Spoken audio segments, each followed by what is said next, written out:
Thank you very much. That's a very kind introduction. And I have to tell you, I am very, very pleased to be here as part of a large group to pay tribute and honor to Mano. It's a very, very richly deserved award. I've really enjoyed serving on the board of the NED with him. And I'm just happy to be part of the entertainment for this celebration. Peter, thank you very much for that kind introduction. This is an interesting gathering this evening for essentially two purposes. In addition to our foreign policy and democracy promotion focus this evening, we also have something of a securities regulatory focus, and we'll divide it up sort of even Steven.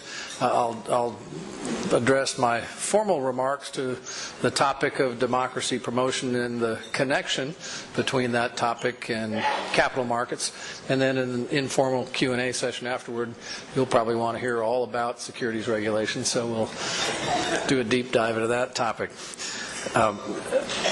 I particularly, as I say, have enjoyed serving on the board. So as you know, I have two hats: chairman of the SEC and board member of the National Endowment for Democracy. And it's in the latter capacity that I'm speaking to you this evening. So you need to know that the views that I express will be my own and not those of the Securities and Exchange Commission.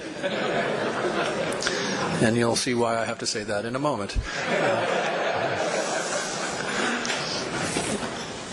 So speaking as a board member, let me take a moment to brag a little bit further on the National Endowment for Democracy and also on the FPA. Like all great things, the FPA and the NED began each with a vision and with a dream. And although our nation's founding fathers didn't envision these organizations, they embraced their purposes, and I think that they would approve of how you are fulfilling them. You're doing in the 21st century what Thomas Jefferson urged Thomas Paine to do in the 18th century. He said, "Go on doing with your pen what in other times has been done with the sword." Dante Fascell must have had this in mind when he set to work making the NED a reality. "The pen is mightier than the sword," he once said. "Ideas do climb walls, and they go under walls and over walls and through walls." Mr. Gorbachev undoubtedly would agree. The FPA and the NED's purposes complement and complete each other in ways that our founders would surely appreciate. The FPA's purpose is to explain the world to Americans, to inspire us to engage with it, and to help us to avoid the siren song of isolationism. And you do that with great resolve, with great honor, and great success. The NED completes the mission by enjoining us to act, to make the world a better place. The NED, simply put, is an American treasure, but it's also a global treasure.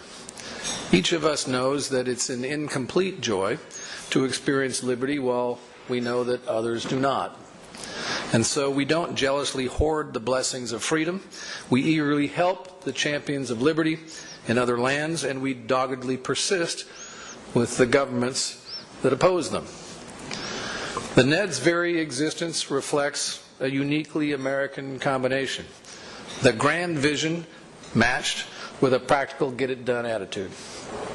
It's born of the same boundless optimism and generosity of spirit that came together in the two men that founded it, Dante Fascell and Ronald Reagan, two men that it was my privilege to know and to work with.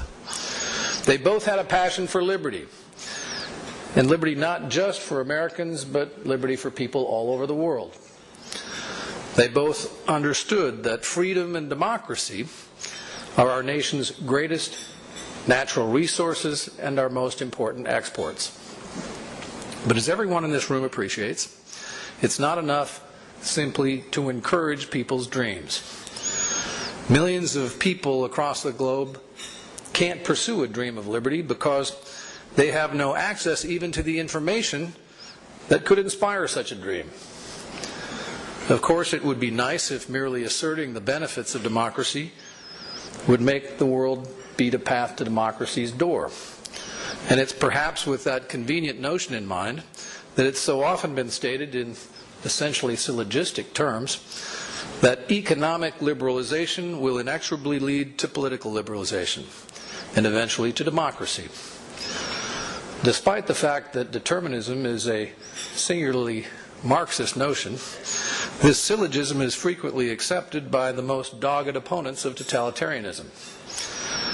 But an examination of the record makes it clear that if we're to successfully promote democracy, we'll have to do a lot more than just trade. It has been more than a quarter century since Deng Xiaoping opened up China's economy, and over 15 years since the collapse of Soviet communism. In the intervening period, China has experienced sustained economic growth without any visible movement towards democracy. And Russia's economy, having survived total collapse in the late 1990s, is now growing on the strength of high oil and gas prices at the same time that its democracy is diminishing. Exactly 10 years ago, in a personal meeting I had with Jiang Zemin in the Forbidden City, I asked him when his government would move beyond their vaunted village elections to the genuine election of a mayor and a city council in a significant municipality. His answer was at least 20 years. But because the interpreter took quite a while to pass on what was a very succinct statement, I've always thought that what he really said was, not in my lifetime. And if Jiang had in fact hazarded that prediction, events would have proved him entirely correct. And in fact, the trends since his death have all been in the wrong direction. In recent days, Premier Wen Jiabao announced to the world that China will not be a democracy for at least 100 more years. Meanwhile, in Russia, President Putin has eliminated elections of the nation's governors and converted the Duma into a compliant body as a result of elections that, according to the Organization for Security and Cooperation in Europe, quote, failed to meet many OSCE and Council of Europe commitments to democratic elections. If empirical results count for anything, this stubborn real-world data should by now have demolished the theory that economic growth and exposure to Western markets and ideas will of themselves, without more, yield pro-democratic change. In these two cases, at least, manifestly they have not. Indeed, the question is no longer, will economic liberalization lead to political liberalization, but rather, is rapid economic growth in these nations even compatible with democracy? I don't invert the conventional wisdom for emphasis or effect. Thanks to the effects of a relentless propaganda campaign waged through broadcast and print and state-controlled media, it's a commonplace in countries that lack media freedom that democracy and its trappings, such as a free press, actually pose a threat to economic growth. In both Russia and China, for example, public opinion polls reflect deep distrust of Western-style democracy.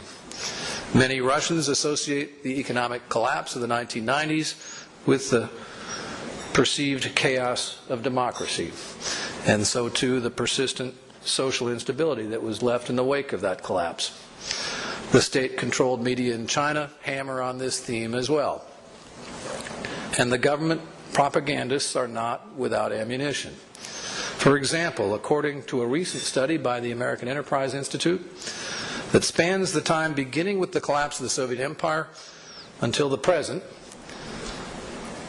countries that are economically free but politically repressed have consistently stronger economic growth. You heard me right. From 1991 to 2005, the average GDP growth in such countries has outpaced growth in countries that are both economically and politically free by over 3.6%. So tonight we might ask ourselves an unaccustomed question. Might it be possible that America's experience and that of other developed industrial democracies is anomalous? Might it be the case that far from being the necessary and healthy result of economic growth, democracy actually interferes with it? Rest assured that whether or not you're willing to ask that question, millions of people in other countries ask it themselves every day. And the fact that this is the way so many millions of people think poses a problem for groups such as the NED. Carl Gershman has to worry about this every day. Because when Americans talk about democracy, ordinary Russians and ordinary Chinese don't hear the voice of a caring fellow citizen of the world who wants only the best for them and their nation. They hear the voice of a competitor seeking to contain their nation and to inhibit its greatness. But just because democracy promotion is made more difficult when authoritarian systems can produce economic growth, doesn't mean that economic engagement with those countries is the wrong course. But it does mean that merely investing in authoritarian countries and then waiting for democracy somehow to materialize is not nearly enough. The United States must do more. As partners with other nations seeking to establish capital markets within their borders, we can help governments to discover that freedom in all of its manifestations, in particular the freedom to say and to write, to publish, broadcast, and think the truth as one understands it, without fear of persecution, is absolutely essential to a free capital market. And we can help them to appreciate the role that healthy and truly free capital markets play in job creation, resource allocation, and national economic growth, all of which are manifestly in each of these countries' self-interests. Neither China's nor Russia's capital market is mature or capable presently of producing anything like the level of investment that their countries currently require, or that perforce they will require as they continue to grow. The same is true of almost every country in the world whose political system is less free than its economy. For the domestic capital markets in those countries to succeed, they will sooner or later have to focus on the basic ingredients of a free market. And the first among these essential ingredients is that buyers and sellers of securities need information in order to trade. The better the information, the more efficient the market. Public disclosure of all material information is absolutely essential to an efficient market. It's what separates investing from roulette. And if a nation's government restricts the flow of information about publicly owned companies, it will relegate its domestic capital market to mere speculation. This is a particularly acute point when the companies whose securities are being traded are owned or controlled by the government. If all that investors can buy is a minority share in a government-controlled enterprise, and if critical information about the controlling shareholder and ultimate parent is restricted by that very government, a key component of a genuine market will be missing. Not only that, but a key component of investor protection will be missing as well. That's why China's and Russia's restrictions on the media and similar censorship in other nations seeking to develop their capital markets are of direct concern to investors. Controls on news and information, including information about the very government that controls the countries in which investors are being asked to put their money, obstruct the transparency that investors in efficient markets demand. Another ingredient of a genuinely free market is marketplace actors who make decisions based on economic motives of profit and loss. This assures that the market will perform its most critical function, allocating resources efficiently across the economy. But governments act for reasons of national interest, which, while important, can be very different. So by vindicating political and strategic concerns instead of purely economic motives, government-owned companies can distort the proper functioning of markets. Shareholders will naturally wonder whether actions are being taken because of an economic rationale or because of political calculations. Conversely, if a company is majority owned by shareholders and not by the government, then the normal workings of shareholder democracy will ensure that the business is run in their economic interest. This is a powerful check against corporate management becoming complacent, or much worse, corrupt. Private shareholders insisting on their economic rights is the best way to establish corporate accountability and efficiency.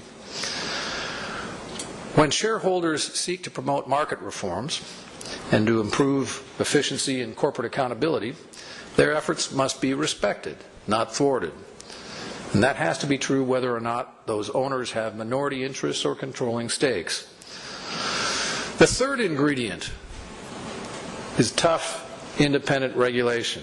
It's what we do at the Securities and Exchange Commission, and it's absolutely essential to maintenance of investor confidence. Here again, the issue of state-owned versus privately owned companies is of central importance. For regulation to be truly effective, it has to be arm's length. It must be independent. If the regulator and the regulated are one and the same, there is an inherent conflict of interest. Tough, independent regulation in the United States or in any country is the bedrock of investor protection and the sine qua non of an efficient capital market. The prevalence of state-owned companies in the capital market also bears directly on the quality of information about issuers that investors can receive. That's because private companies, unlike national governments, can be forced by regulators to disclose information to shareholders. This is not necessarily true, it goes without saying, of state-owned companies. As a result, investors in state-controlled companies are reasonably concerned that they may lack the necessary material information to make informed decisions. In the cases of China and Russia, where large state-controlled or state-affiliated companies are selling only minority stakes to public investors, progress in transforming these firms into genuinely private enterprises will be key to determining whether adequate investment information and truly efficient markets can ever exist. Beyond all of this, sturdy legal remedies to enforce investors' rights are the next key ingredient. The reason that this is so important is that it goes to the core of investor confidence, which in turn is the essential underpinning of a healthy capital market. Clear and readily enforceable legal redress against fraud by the issuer or by other market participants ensures that the rights of every individual are protected. Every shareholder has to know that his or her economic interests will be protected both by corporate management and by the legal system. This is without a doubt the most important role that the government has to play in ensuring free and efficient markets. A share in a company, after all, is a property right, and it must be enforceable in law. So not only honest independent courts, but also a tough independent regulator are absolutely essential to investor confidence. The role for government is to be tough, independent, and neutral, not to be player and referee at once. The Securities and Exchange Commission is committed to assisting our counterpart regulators in other nations to build strong, free, fair, and open markets. For several years, we've trained both Russian and Chinese securities regulators here in America and in their home countries in subjects ranging from anti-money laundering to the detection of insider trading to the prevention of market manipulation. And there's much more to do. As Russian and Chinese companies prepare to issue securities to American investors and to investors in markets around the world, we will redouble our efforts to promote shareholder democracy, access to material information, and tough, independent regulation. And as we work with regulators from other countries in helping them understand the mechanics of market regulation, the overarching lesson is always this: freedom can't be compartmentalized. Without freedom of information, freedom of speech and thought, and the rule of law to defend them, there can be no real economic freedom, and certainly no truly efficient and free markets. The blessings of freedom are available to all who seek them, and they include not only the spiritual and the intangible, but very real economic blessings as well. To those of you here this evening who are associated with the FPA and the NED. And to all of you who support the work of these organizations, I want to thank you for what you do. I want to thank you for your work and your support for promoting freedom and democracy and understanding among nations. Like Ronald Reagan and Dante Fascell, you're men and women of vision and of dreams. You probably remember when President Reagan bade farewell to public life, he shared with the nation his vision for the future. And that vision is just as appropriate to the work of the NED and FPA. His words 15 years ago seem especially fitting as we approach St. Patrick's Day because they sound very much like an Irish blessing. My dream, President Reagan said, is that you will travel the road ahead with liberty's lamp guiding your steps and opportunity's arm steadying your way. Through your work, you're helping to create a world in which millions of others can find the strength, the knowledge, and the resources to discover their own dreams of freedom and democracy for themselves and for their children. So may the road rise up to meet you in your work, and may the winds of democracy always be at your back. Thanks very much.